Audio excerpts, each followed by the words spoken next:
Hey guys, welcome to the Hollywood Guide, a podcast designed to provide insight about the inner workings of the TV and film industry in Los Angeles. Each episode, we talk to someone currently working and living in LA and find out everything you need to know to navigate the entertainment capital of the world.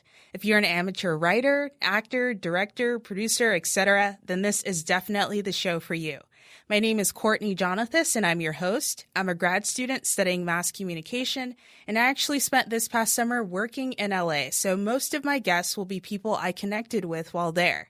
For today's episode, I have another terrific guest for you guys.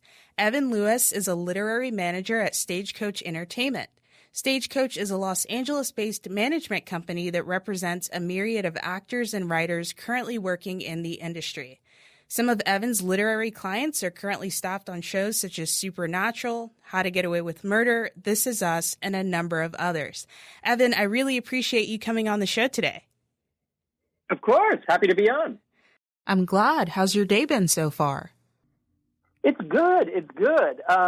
Even though we're in Thanksgiving week, things are still pretty busy just because, the industry kind of shuts down in 2 weeks in December. So we're just trying to race in everything we can while the year's still young. Oh, okay. Will you be heading out of town for Thanksgiving? No, my family's local. So I've got, a bunch of family stuff, bunch of binge eating, hopefully some napping and catching up on it. But no heavy travel for me. Awesome. You get to avoid all that dreadful traffic. So why don't we get started with you telling us a little bit about your background as far as schooling and how you came to be a manager? Sure. So I was lucky enough to moved to LA proper during high school. So while I didn't have immediate family in the industry, I did. A lot of my friends' parents worked in the industry. So at kind of an early age, I was aware that this was a possible job you could do. Even in college, I was interning kind of everywhere I can, from casting to marketing to production companies to management companies. So I was able to get a pretty good overview of the industry just from my various internships.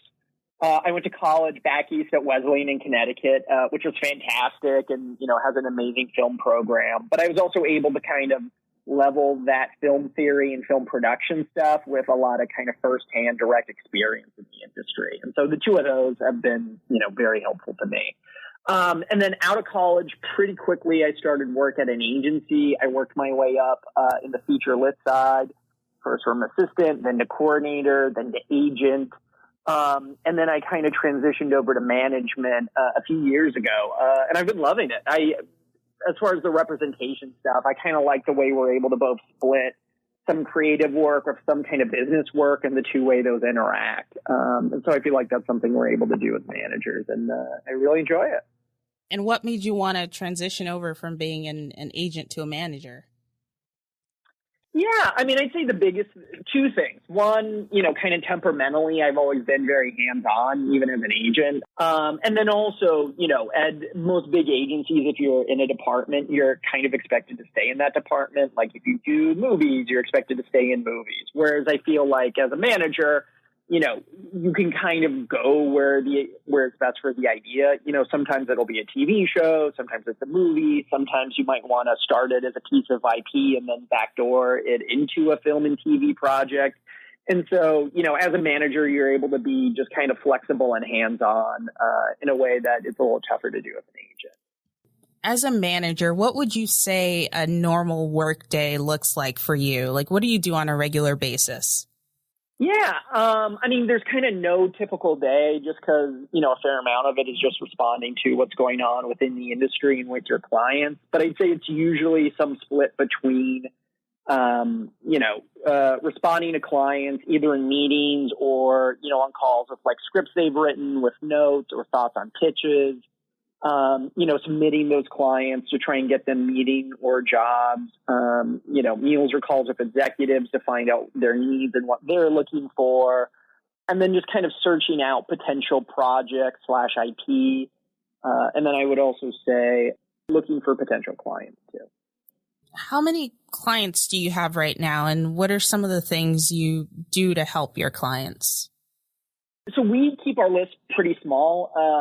Probably the biggest difference between agents and managers is that agents tend to have a larger number of clients, whereas managers tend to have fewer, but be a little more focused on them. We keep our list small because we do really, do the full job.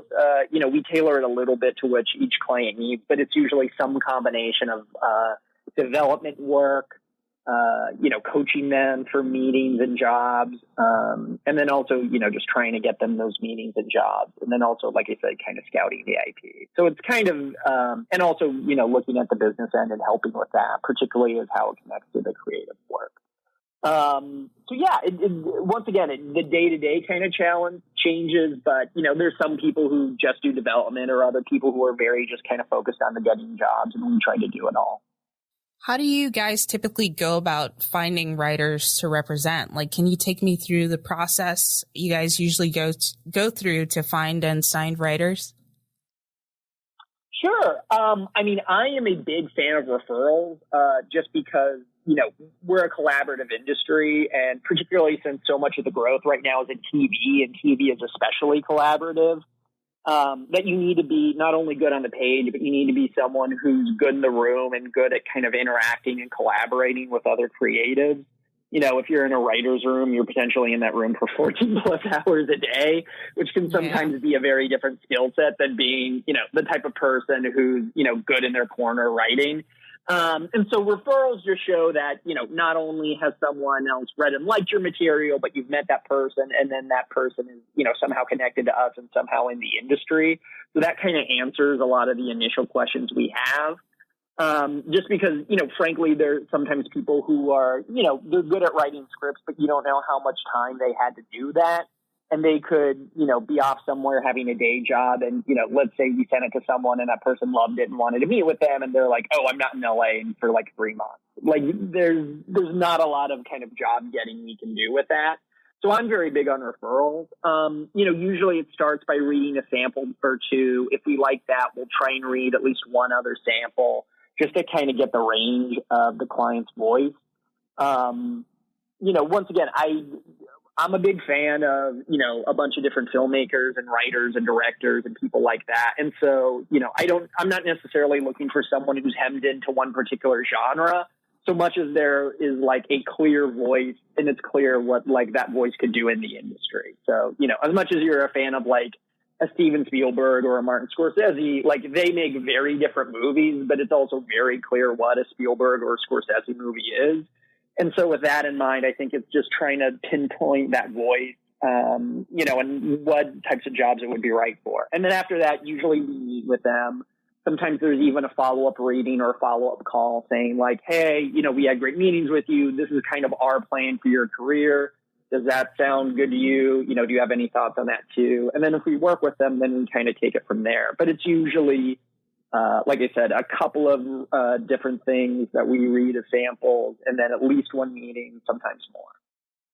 And would you say that a writer that has a unique voice is probably most likely to stand out?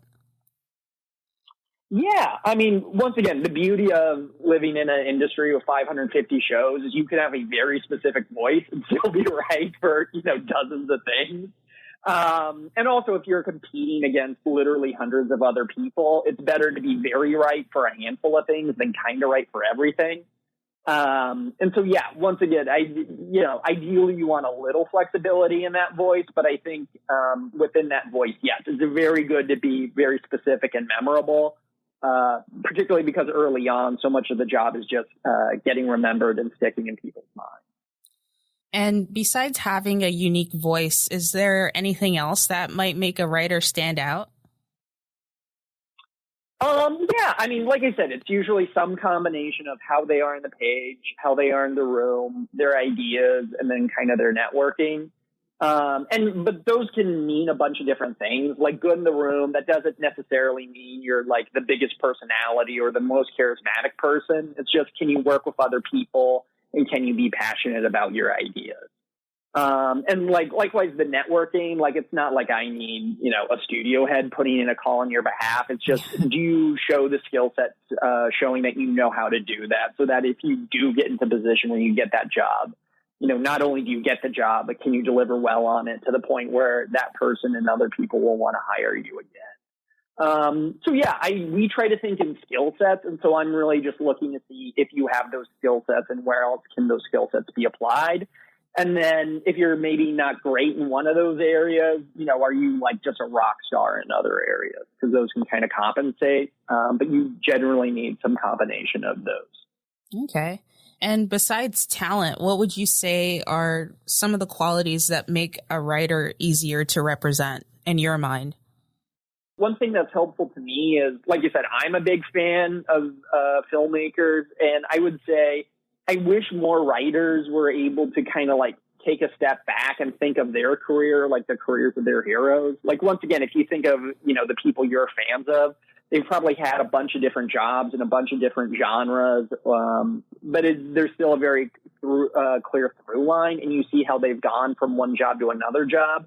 And I think sometimes people get overly focused on a project. Like, they focus on finding one perfect script, like they've honed like a perfect diamond, where really the job is going to be, okay, the studio gave us notes. You have 48 hours to turn it around. Can you do that while incorporating their note, while making it good? And also, frankly, the industry is only going to change more and more quickly, as more tech players get into it. And so it's also, that's why we try and think of skill sets, because even if, let's say, TV contracts but features expands, or web content expands, then is there something where you can kind of pivot with that? So I'd say those are, once again, those are kind of the skill sets I'm looking for. Okay. And what are some of the things that have made you guys drop writers in the past? We tend not to do it too often. Very typically, I'd say there tends to be more turnover on the agent end than on the manager end. With managers, like you said, we're so involved in the day-to-day with clients that usually if there's a problem, you can kind of sense it early on and try and fix it then. And also you can have more direct conversations with them about how to fix it. But I'd say usually it's because there's kind of a divergence between what we recommend and see for their career and what they do. It's always a conversation, but sometimes we'll say, hey, it would really help us do our job if we had a piece of material that did X, Y, or Z, or in this space, or showed this aspect of your writing. And sometimes people just don't want to do that, or they don't really want to engage, or they'll go off on their own and write something. And like every once in a while it's good, but then sometimes you have to have a hard conversation of like, all right, this is interesting. I don't really know what to do with it. And then that tends to be when the feelings get hurt. Okay. And you mentioned agents a little bit earlier, and I know there are some people that have both agents and managers. Can you explain a little bit about why people would have both and what the benefit of having both would be? Yeah. Once again, everyone kind of does this job differently, but I would say generally, once again, the biggest difference is agents tend to have a lot more clients and tend to be more focused specifically on the job getting and the negotiation, whereas managers are kind of much more hands-on, involved the day-to-day with fewer clients. So I'd say that's probably the biggest difference. And like I said, also agents tend to specialize in one field. So like if you're someone who does both features and TV and like stand up, like you would usually have a different agent for each of those. But you would typically only have, one manager, or, if a management company is working as a team, like it would be the same team kind of weighing in on all those different aspects of your career and making sure they all kind of line up to the same career goals. Also, as the industry keeps expanding and there are over 550 shows and more buyers entering the market, like it just becomes more of a team sport to cover it. Like, back in the day, there might have been a day where there were like 6 studios, but like now there's so many jobs that like the more people kind of working on your behalf and getting jobs, the better. And also I think, frankly, once again, if you look at some of your favorite, the people you're fans of in their careers, like a lot of times there's a big hidden infrastructure behind them, whether it's like a producing partner or assistants they're really relying on, or, a director producer who they always work with and are very eager to credit. Once again, not to take anything away from those people, but just, as these jobs get more and more demanding and there's kind of more to do, it's important that you kind of collaborate and work with other people rather than, back in the day, it could be a little more individual. Right, right. When I was in LA, one of the things that I learned is that having an agent or a manager makes it a lot easier for you to find jobs and get gigs and things of that nature. So what would you say are some of the best ways new writers can go about getting a manager? I am less of a fan of the query letter approach just because, so many of the jobs are in TV and so much of this industry is collaborative, which a query letter doesn't tell me in the way, a referral does, even though like a referral from anyone, like I'll take it from an assistant or someone I met once or an intern or whatever.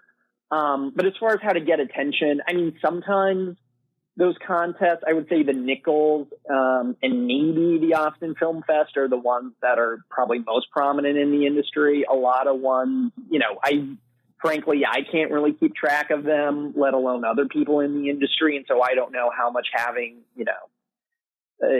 some random city's film festival, third runner-up really matters. I would say it's more about, having very engaging material and, just having some experience in the industry of, how things gets made. And also, that kind of ties back to the referral. As far as kind of a game plan, if you're someone who's not living in LA, I would say it's better to have a couple samples under your belt before you move out here, just because even if you get a day job, a lot of times those day jobs can get very busy and time consuming, and often you won't have the time at the end of the day to really do the writing or creating that you would want to do.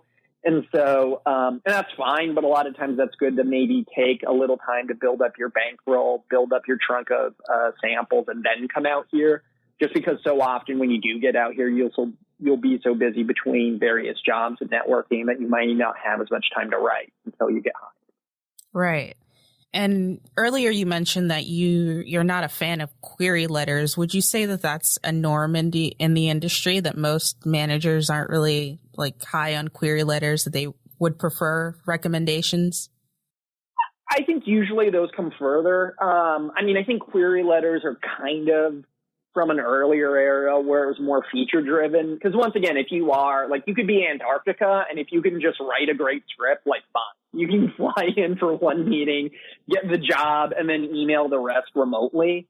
But just so much of the industry is not even just television focused, but collaborative. Like if you look at, even a lot of the feature jobs are increasingly being run like TV shows and hiring TV talent. Like, they're hiring the Game of Thrones guys to do Star Wars, or a lot of these big franchises like Marvel, in a lot of ways are kind of run more like TV shows where they're, very collaborative, a lot's changing on the ground, and it's tying into a bigger master plan.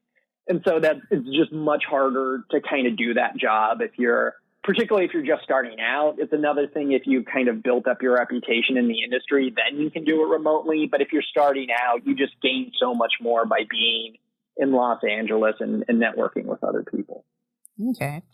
And shifting gears just a little bit, we know that there are different seasons in the TV and film industry. There's, a pitching season, a staffing season. Can you talk a little bit about when these seasons occur and what happens during these seasons and what you maybe would typically advise your clients to do during these times?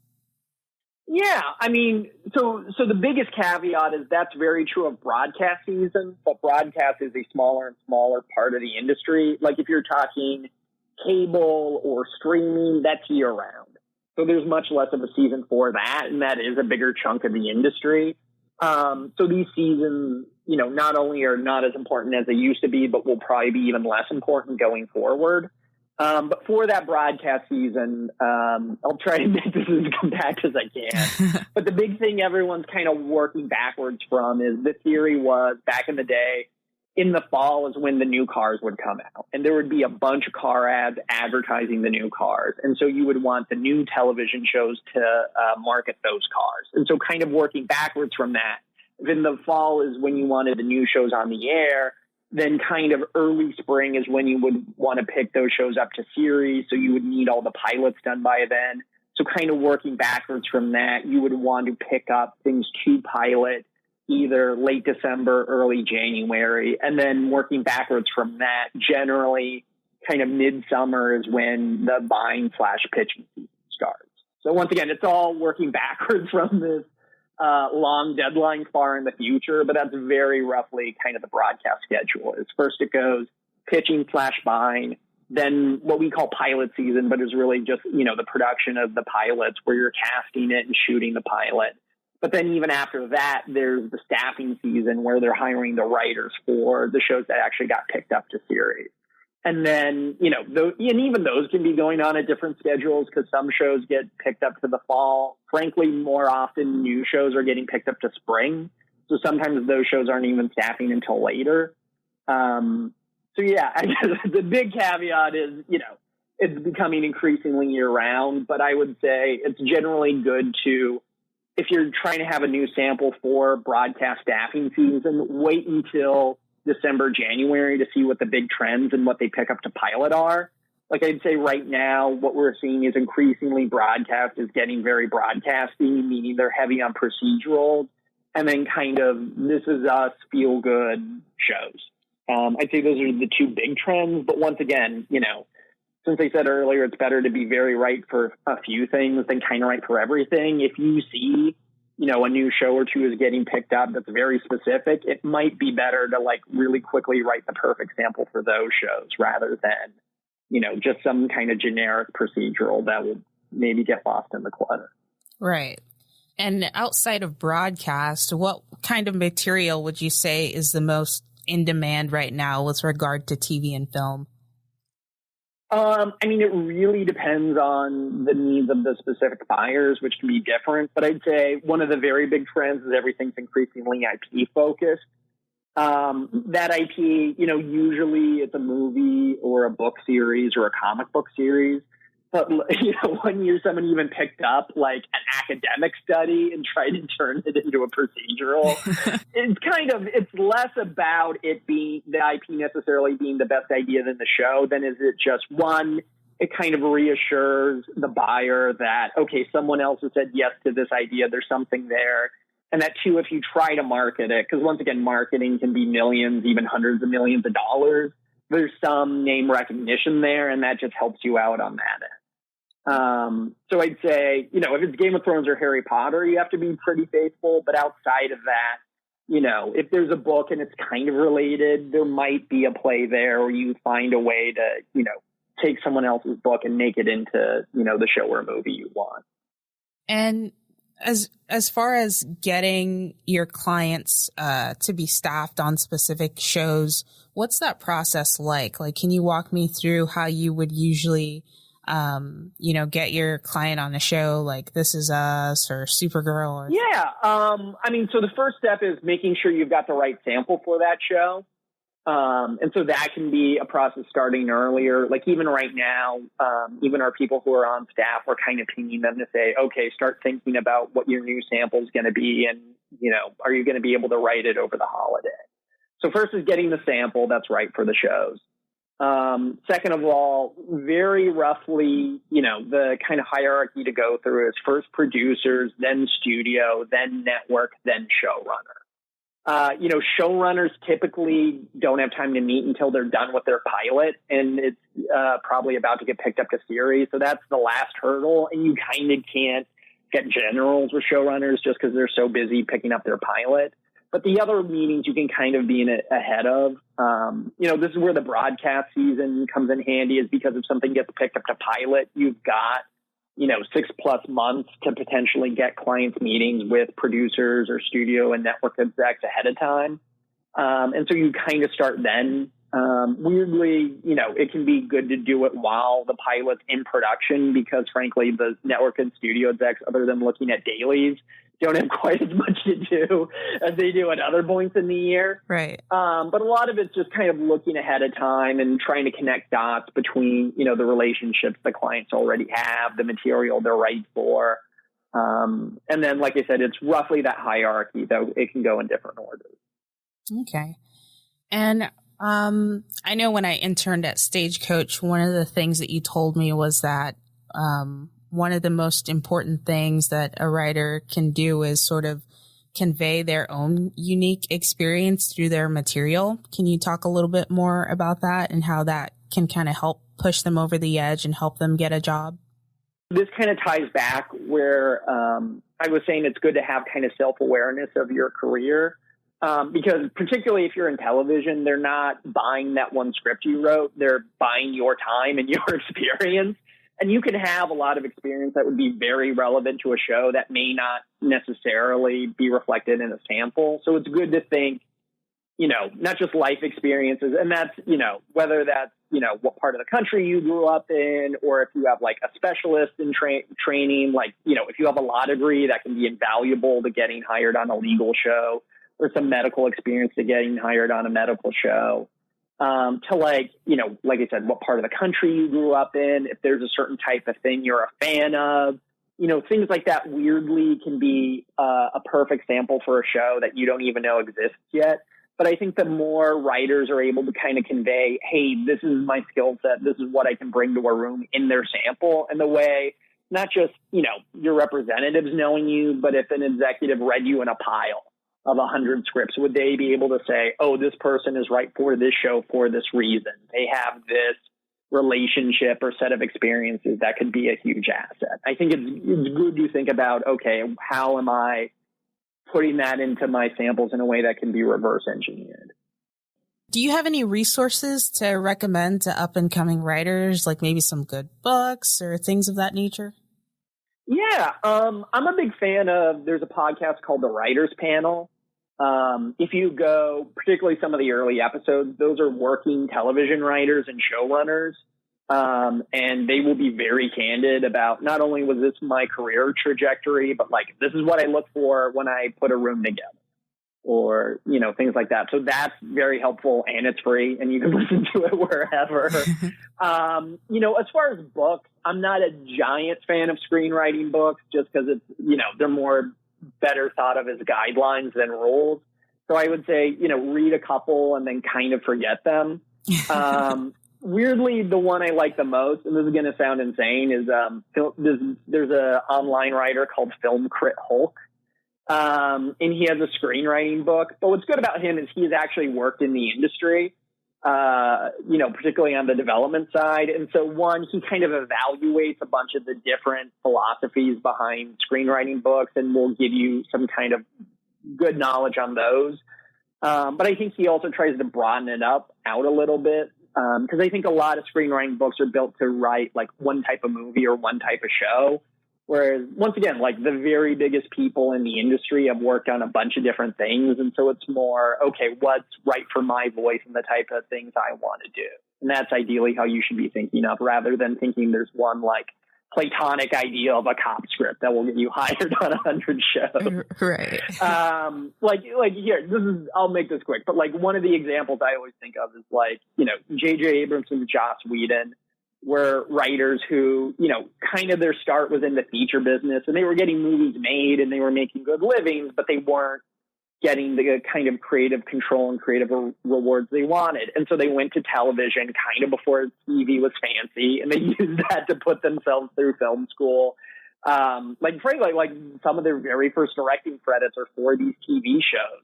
And then, not in a way anyone could reverse engineer, but they were building the show running and directing skills that later on would make them perfect for big franchises in Avengers and Star Wars.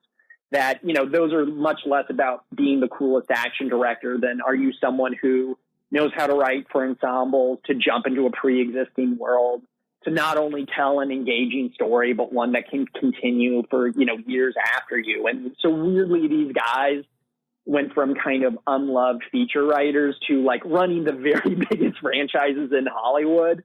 Not in a way you could reverse engineer, but like half following their passion, but then also half building up skills that can pay off down the line. I think that's a good way to think about your career, even if obviously you couldn't recreate that path, to think, okay, what do I want to do? What skills do I need to build to achieve that? And then while at the same time being flexible enough so that if the industry changes, you can kind of take advantage of new opportunities. Cool. And do you have any more advice for people who don't live in LA but would like to, work in the entertainment industry and move there someday and maybe become a professional writer? Yeah, I mean, like what I said earlier, like it's totally fine to spend some time to like really write, really, maybe build up your bankroll because it can be tricky to get your first job in LA. But it does, I'd say once you do that, to not put off moving to LA too quickly, because not only are you meeting with a lot of people who will be your network as you all kind of grow in the industry and you all help each other out, but you also learn a lot. Like frankly, if you're on a set and see how that movie or show is made, you realize like the process is very different than what might be conveyed in a book or Hollywood. And so knowing how to navigate that system is in some ways as important as, someone who's off in some cabin somewhere honing the perfect diamond. And so, that kind of on the ground learning can be just as valuable, if not more valuable, than kind of the stuff you do on your own. So once again, I'm a nerd. I read a ton of books. I went to a very film theory-esque film school, but then I also was sure to, spend my time in Hollywood. And even if I wasn't working in an aspect in the industry that I wanted to be my full-time career, I still learned a lot. And those skills and knowledges and relationships have proven very valuable in this part of my career. Okay. And is there anything else that maybe you'd like to talk about that we didn't touch on? Yeah, I mean, it's kind of I just reiterate the advice I gave before. And once again, as I was saying about the screenwriting books, like these are all guidelines. Like odds are your specific career will take a bunch of weird turns, and like who knows, maybe you go to Canada and start some weird VR revolution that ends up taking over the industry. Like I'm not saying these are hard and fast rules, but I do think the combination of, work ethic, working with other people, being willing to learn, but also, taking a point on the horizon, but then also being able to adapt with the time, has served a lot of people very well. Okay, awesome. Thank you so much again for coming on the show, Evan. Yeah, it was my pleasure. Awesome. Hope to talk to you soon. Thanks, Courtney. Once again, that was Evan Lewis, literary manager at Stagecoach Entertainment. Now, for today's edition of Stuff You Should Read, I'd like to recommend a book called The Screenwriter's Guide to Agents and Managers. It's by a writer named John Scott Lewinsky, and it goes into great detail about what it takes to get an agent or a manager to represent you. As Evan mentioned earlier, agents usually specialize in one field. So, for example, if there's an actor that's capable of acting in films and in theater, they will usually have two different agents representing them in those arenas. So this book really goes in depth and describes the different types of talent agencies that exist, because there are different categories for them, believe it or not. There are boutique agencies, big house agencies, mid-size agencies, so on and so forth. The same goes for management companies. And this book also talks about entertainment attorneys, their role in the industry, contracts, unions, etc. It's only 150 pages, 227 if you include the appendix section, which is very helpful. So definitely buy this book if you can. It has a treasure trove of information. Once again, if you'd like to connect with me via social media, you can find me at CourtneyJ_media. If you have any thoughts or questions, please leave a review or a comment and I'll get to it as soon as possible. Thank you so much for listening.